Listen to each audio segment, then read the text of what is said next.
Hello everyone, आज हम acids bases and salts के एमसीक्यू करेंगे। ये इसका पार्ट 2 है। पार्ट 1 ऑलरेडी अपलोडेड है, आप प्लेलिस्ट में जाकर चेक कर सकते हैं, नहीं तो डिस्क्रिप्शन बॉक्स में चेक कर लीजिए, वहाँ उसका लिंक दिया हुआ है। ओके, चलिए स्टार्ट करते हैं वीडियो। अगर आपने चैनल को सब्सक्राइब नहीं किया है तो सब्सक्राइब कर लें, वीडियो को लाइक कर लें। पहला क्वेश्चन है, the chemical formula of caustic potash is NaOH, CaOH का होल ट्वाइस, NH4OH, KOH। तो याद रखिएगा, कॉस्टिक पोटैश को हम लोग क्या कहते हैं, पोटेशियम हाइड्रोक्साइड, KOH। और अगर कॉस्टिक सोडा दिया हुआ है तो वो क्या हो जाएगा, NaOH। ओके, तो आपका ऑप्शन नंबर 4 सही है। लेकिन अगर कॉस्टिक पोटैश कहेंगे कॉस्टिक सोडा होता तो क्या ऑप्शन होता, फर्स्ट। ओके, चलिए next question. The function of quick lime in soda lime mixture is to absorb moisture present in soda lime, increase the efficiency of soda lime, increase the pH of soda lime, take part in a reaction with NaOH। तो याद रखिएगा, soda lime में quick lime का क्या काम होता है, moisture को एब्जॉर्ब करना। जो सोडा लाइम में मॉइस्चर प्रेजेंट है उसको क्या करना, एब्जॉर्ब करना। तो आपका ऑप्शन 1 करेक्ट है। Next, the difference of molecules of water in gypsum and POP। तो याद रखिएगा, जिप्सम में आपके कितने होते हैं, 2H2O, और प्लास्टर ऑफ पेरिस में आपके कितने होते हैं, 1/2H2O। ठीक है, इनका क्या पूछा गया, डिफरेंस पूछा गया। तो आप 2 - 1/2 कर दीजिए, तो क्या हो जाएगा, कितना आंसर आ जाएगा आपका, 3/2। ऑप्शन में जी हाँ, ऑप्शन नंबर 3/2। आगे समझ में कि ये कैसे आया 3/2। ठीक है, next, which of the following is taken orally as a medicine in cases of hyper acidity to get relief. पहला ऑप्शन है sodium hydroxide, calcium hydroxide, milk of sodium, milk of magnesia. तो याद रखिएगा, हम लोग मिल्क ऑफ मैग्नीशिया को लेते हैं हाइपर एसिडिटी को दूर करने के लिए। मिल्क ऑफ मैग्नीशिया का क्या फॉर्मूला होता है, MgOH का होल ट्वाइस। मैग्नीशियम हाइड्रोक्साइड को ही हम लोग क्या कहते हैं, मिल्क ऑफ मैग्नीशिया। ठीक है, तो एसिडिटी को कम करने के लिए हम लोग क्या लेते हैं, बेस लेते हैं, ताकि इफेक्ट क्या हो जाए, न्यूट्रलाइज हो जाए। Okay, next, which of the following acid is also known as vinegar. Option है dilute hydrochloric acid, dilute sulphuric acid, dilute acetic acid and dilute tartaric acid. तो याद रखिएगा, डाइल्यूट एसिटिक एसिड को हम लोग क्या कहते हैं, विनेगर, सिरका। ठीक है, तो आपको ऑप्शन नंबर 3 करेक्ट है। Next, lime water is, in 4 option में लाइम वाटर किसे कहते हैं, calcium oxide, calcium hydroxide, calcium carbonate, calcium chloride. तो किसे कहते हैं, कैल्शियम हाइड्रोक्साइड को। ऑप्शन 2 आपका क्या है, बिल्कुल सही है। कैल्शियम हाइड्रोक्साइड को क्या कहते हैं, lime water. Okay, next, what is the pH value of distilled water. Okay, तो ऑप्शन है 7, मोर देन 7, लेस देन 7, 0। तो याद रखिएगा, जो डिस्टिल्ड वाटर होता है वो कैसा होता है, न्यूट्रल। अगर वो न्यूट्रल है तो उसकी pH वैल्यू कितनी हो जाएगी, 7। अगर एसिड होता तो pH वैल्यू क्या हो जाती, लेस देन 7। अगर pH वैल्यू एल्कलाइन होता तो क्या हो जाती है, बेस होता तो क्या हो जाती, मोर देन 7। और जब न्यूट्रल होता है तो pH वैल्यू कितनी होती है, 7। ठीक है, तो option 1 is correct. Next, what is gastric acid present in the stomach composed of. तो जो गैस्ट्रिक एसिड होता है वो किसका बना होता है, hydrochloric acid, sulphuric acid, nitric acid, lactic acid. तो ये पता है, ये बायो में भी है, डाइजेस्टिव सिस्टम न्यूट्रिशन वाले चैप्टर में, तो आपको मालूम है कि किसका बना होता है, HCl, हाइड्रोक्लोरिक एसिड का। Next, which of the following statement is correct about an aqueous solution of N acid end of a base. क्या है ऑप्शन, पॉइंट्स क्या है, कौन कौन सा स्टेटमेंट है, higher the pH stronger the acid. जितना ज़्यादा pH होगा उतना स्ट्रोंगर एसिड होगा। जैसे ये कोई pH रेंज है, ये आपका 7 है, ये 8 है, ये 9 है, ये 10 है, ऐसे करते हुए जा रहा है।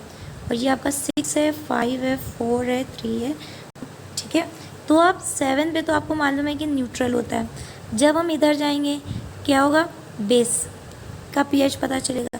जब हम लेफ्ट हैंड साइड पे आएंगे तो किसका पीएच पता चलेगा, एसिड का पीएच पता चलेगा। जितनी वैल्यू कम होगी उतना ही स्ट्रॉन्गर क्या होगा, एसिड होगा, ठीक है। जितनी वैल्यू इसकी ज़्यादा होगी एल्कलाइन की, बेस की, उतना ही क्या होगा, स्ट्रॉन्गर होगा बेस। ये है 7। तो 7 के पास वाला जो रेंज होगी उसमें आप खुद समझ लीजिए कि एसिड क्या होगा, धीरे धीरे कम होती जाएगी उसकी एसिडिटी, जो एसिड की स्ट्रेंथ होगी वो क्या हो जाएगी, कम हो जाएगी। इसीलिए जितनी वैल्यू कम होगी उतना ही ज़्यादा क्या होगा, स्ट्रॉन्गर होगा एसिड। तो पहला पॉइंट आपका गलत हो गया। फिर दूसरा क्या है, higher the pH weaker the acid. Yes, सही है, जितना ज़्यादा पीएच बढ़ता जाएगा उतना ही एसिड क्या होता रहेगा, वीकर होता रहेगा।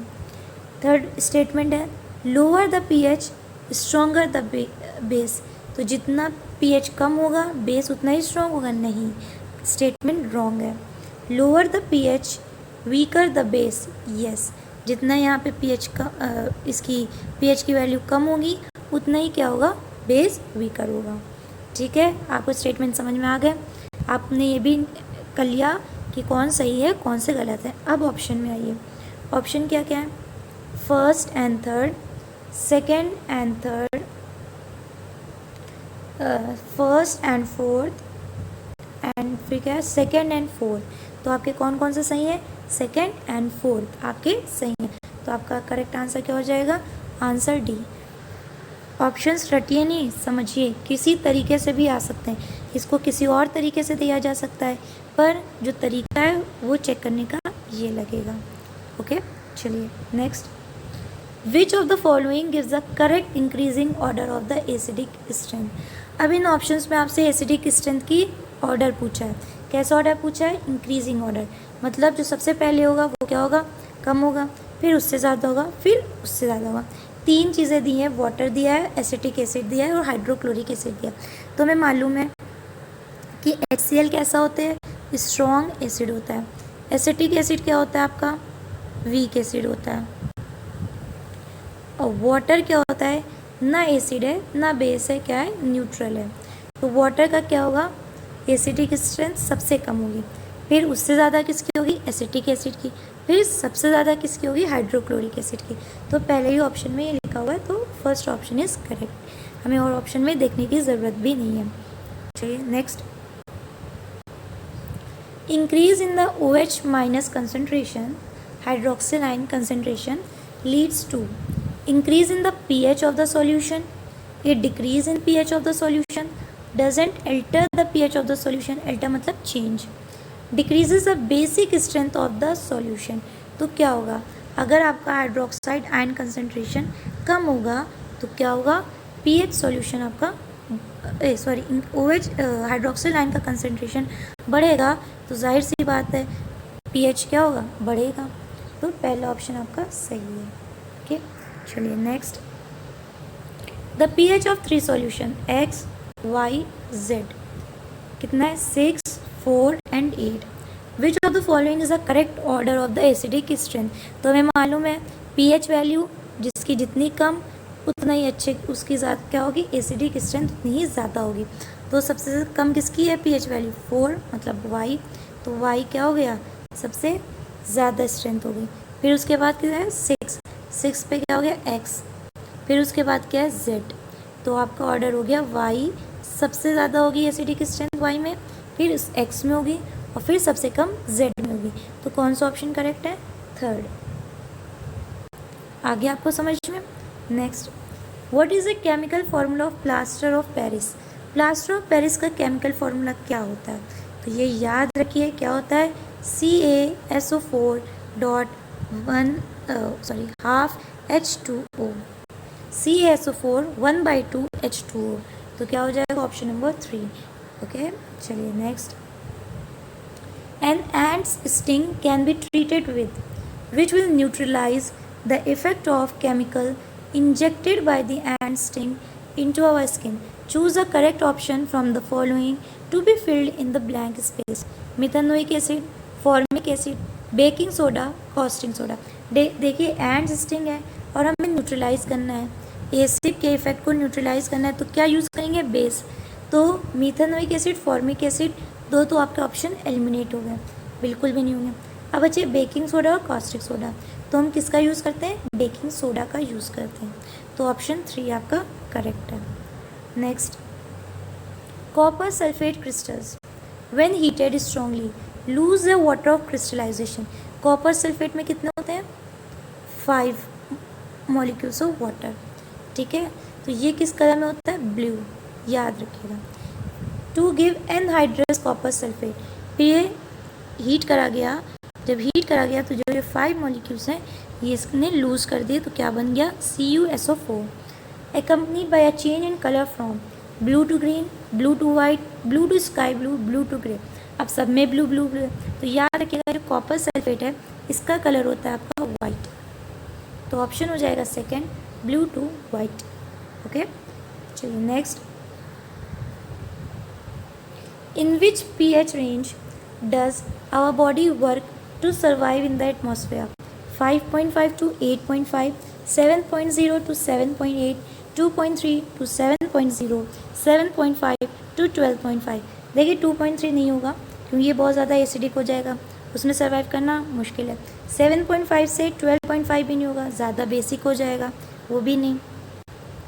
5.5 से 8.5 और 7 से 7.8, तो अगर आपने पढ़ा भी नहीं है तो भी आप सेकंड की तरफ जाएंगे, और यही सही है 7 से 7.8, ठीक है, न्यूट्रल के बिल्कुल पास वाला। ओके, तो आपका ऑप्शन 2 बिल्कुल सही है। Next, what is the chemical formula? चाहिए हो चुका है। When a base reacts with a metal it forms a salt and hydrogen gas is released. By what method can the presence of hydrogen gas be detected? ठीक है, कोई भी base metal के साथ रिएक्ट करेगा तो क्या होता है? सॉल्ट बनता है और हाइड्रोजन गैस बनती है, ये इन्होंने ऑलरेडी आपको बता दिया। अब इन्होंने पूछा है कि हाइड्रोजन गैस को आप डिटेक्ट कैसे करेंगे कि जो गैस रिलीज हो रही है हाइड्रोजन गैस है? By water, by litmus paper, by methyl orange, by burning candle. देखिए अगर आपको नहीं भी पता है तो वाटर से नहीं कर सकते, लिटमस पेपर नहीं कर सकते, वो एसिड और बेस आप पता कर सकते हैं, गैस नहीं। बाय मिथाइल ऑरेंज, ये भी एसिड बेस का इंडिकेटर है, गैस का नहीं है। By a burning candle, yes by a burning candle. करते कैसे हैं? जो ये टेस्ट ट्यूब बेस में जैसे गैस हो रही है, हाइड्रोजन गैस है कलेक्ट, तो यहाँ पे एक बर्निंग कैंडल लेकर आते हैं और ये जो है पॉप साउंड के साथ बर्न होगी, ठीक है। कैसे आवाज़ आएगी? पॉप साउंड के साथ, तो डिटेक्ट कर लेंगे कि ये कौन सी गैस है? हाइड्रोजन गैस है, तो by a burning candle, option 4। Next, an aqueous solution turns a red litmus solution blue. Excess addition of which of the following solution would reverse the change? Option है आपके baking powder, lime, ammonium hydroxide solution, hydrochloric acid. तो याद रखिएगा hydrochloric acid क्या करेगा? अगर access addition करेंगे तो चेंज रिवर्स हो जाएगा, option 4 is correct. Next, CuSO4.5H2O copper sulfate crystal in this compound the water molecule is called। ये वाटर मॉलिक्यूल लगा, इसको हम लोग क्या कहते हैं? Pure water, water of crystallisation, soda water, none of this. तो हम सोडा वाटर भी नहीं कहते हैं, क्या कहते हैं? वाटर ऑफ क्रिस्टलाइजेशन, ठीक है। जो इसमें ये लगे हैं वाटर के मॉलिक्यूल्स, इसको हम क्या कहेंगे? Water of crystallisation. Next, Na2CO3.10H2O is known as baking soda, baking powder, washing soda, bleaching powder. तो हम ये किसका फॉर्मूला है? वॉशिंग सोडा का। अब देखिए इसमें कितने वाटर क्रिस्टलाइजेशन लगे हैं? 10H2O, तो कितने लगे हैं? 10 मॉलिक्यूल्स ऑफ वाटर। ये याद रखिएगा नंबर, किसमें कितने मॉलिक्यूल्स ऑफ वाटर क्रिस्टलाइजेशन है। Next, which salt is neutral salt? NH4Cl, CH3COO NH4, CH3COO Na, Na2CO3। बहुत से बच्चे इसको बहुत डिफ़िकल्ट बना देते हैं क्वेश्चन को, इसको हम समझाते हैं एक एग्जांपल से। जैसे हमने लिया NH4Cl, ओके, ये सॉल्ट कौन से एसिड और कौन से बेस से मिलकर बना होगा? आप इसको ब्रेक कर दीजिए कैटाइन एंड एनाइन में। इसमें लगा दीजिए OH, इसमें लगा दीजिए H, NH4OH HCl। HCl आपका कैसा है? Strong acid. और NH4OH कैसा है आपका? Weak base. तो आपका जो सॉल्ट बनेगा वो कैसा बनेगा? Acidic salt. जिसकी स्ट्रेंथ ज़्यादा वही उसका नाम। इतना आ गया समझ में? अब हम करते हैं CH3COONH4 का।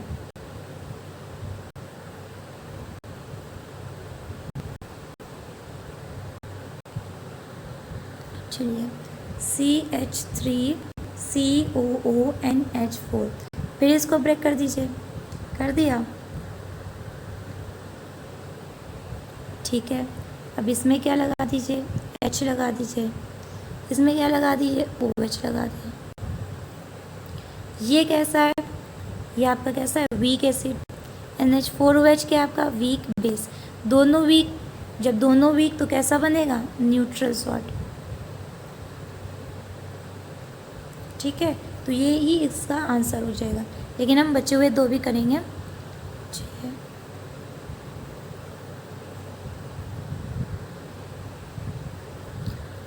तीसरा क्या है? CH3COONA, फिर ब्रेक कर दीजिए Na+CO-, जिसमें माइनस लगा है उसमें लगा दीजिए H, जिसमें प्लस लगा है उसमें लगा दीजिए OH। ये क्या हो गया आपका example? Weak base weak acid. और ये क्या हो गया आपका? Strong base. तो किसकी पलड़ा भारी है? बेस का। तो ये कैसा सॉल्ट बनाएगा? बेसिक सॉल्ट का एग्जाम्पल हो गया। ठीक है, अब नेक्स्ट है और लास्ट है। लास्ट क्या है? Na2CO3। ये तो आप कर ही लेंगे। चलिए Na2CO3, फिर ब्रेक कर दें, ये प्लस ये माइनस, तो ये क्या हो जाएगा? इसके साथ OH लगा दें और इसके साथ क्या लगा दें? H। अब बन गया ये कार्बनिक एसिड। किसका एग्जाम्पल? वीक एसिड का। ये कैसा एग्जाम्पल? स्ट्रॉन्ग बेस का। तो कैसा सॉल्ट बनेगा आपका? बेसिक सॉल्ट बनेगा। अब ये समझ में आ गया कि बेसिक सॉल्ट कब बनता है, एसिडिक सॉल्ट कब बनता है और न्यूट्रल सॉल्ट कब बनता है। ठीक है, तो इसका न्यूट्रल सॉल्ट का एग्जाम्पल कौन सा हो जाएगा? Option number 2। क्लियर? चलिए नेक्स्ट है, one of the constituents of baking powder is sodium hydrogen carbonate NaHCO3। The other constituent is hydrochloric acid, tartaric acid, acetic acid, sulphuric acid. तो याद रखिएगा अदर कॉन्स्टिट्यूएंट कौन सा आपका? Tartaric acid, option 2। Next, what happens when a solution of an acid is mixed with a solution of base in a test tube? The temperature of the solution increases? Yes. The temperature of the solution decreases? जी नहीं. The temperature of the solution remains the same? जब एक increase हो गया तो decrease और same की बात ही नहीं होती। तो सेकेंड थर्ड आपका क्या हो गया? रॉन्ग हो गया। अब चौथा स्टेटमेंट क्या है? Salt formation takes place? Yes. जब भी आपका एसिड बेस रिएक्ट करेगा तो क्या बनाता है? सॉल्ट का फॉर्मेशन करता है। तो चौथा स्टेटमेंट आपका सही है। तो कौन सा ऑप्शन सही होगा? पहला ऑप्शन है फर्स्ट ओनली, सेकेंड है first and third, second and third नहीं, फर्स्ट एंड फोर्थ। तो आपका करेक्ट आंसर कौन सा हो जाएगा? Option number 4। चलिए last question, farmers neutralise the effect of acidity in the of the soil by adding slag lime, gypsum, caustic soda, baking soda. तो correct answer है आपका पहला, स्लेग लाइम। ये आपका NCERT बुक में भी है, तो ये काफ़ी इम्पोर्टेंट है। ठीक है, अगर आपने अभी तक चैनल को सब्सक्राइब नहीं किया है तो चैनल को सब्सक्राइब करिए, वीडियो को लाइक करिए और अपने दोस्तों के साथ शेयर करिए।